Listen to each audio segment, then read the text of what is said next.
এই যে রীতি হাই দিচ্ছে।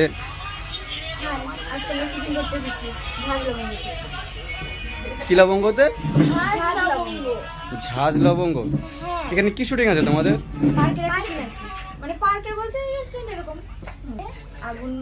আগুনের সাথে আর আমার বান্ধবীদের সাথে কিছু সিন আছে, সেটা আমরা এখানে করতে এসেছি। তো তোমরা দেখতে থাকো ব্লগটা, অনেক অনেক অনেক ভালো লাগবে দেখতে তোমাদের।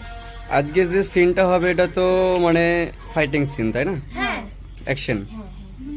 তো এটা তো নায়ক কে আছে? নায়ক, মেন নায়ক কে আছে? আর এটা একটু এই ফিল্ম কি বলে, শর্ট ফিল্মটা একটু আলাদা, সবকিছু থেকে একটু আলাদা ধরনের। সবকিছু তো একটু আলাদা ধরনের, তাই তো? আর এখানে গুন্ডা কে আছে? গুন্ডা হচ্ছে আমাদের ডাক্তার, ডিরেক্টর। নামটা কি? মতিউর। সিনের ভিতরে নামটা কি? ও গনা গনা গনা গনা। যাই হোক, গনা একটা বড় সড়ো মস্তানের নাম, তাই না? হ্যাঁ, দেখতে থাকো তোমরা। আরো অনেক আছে। তোমার নাম কি?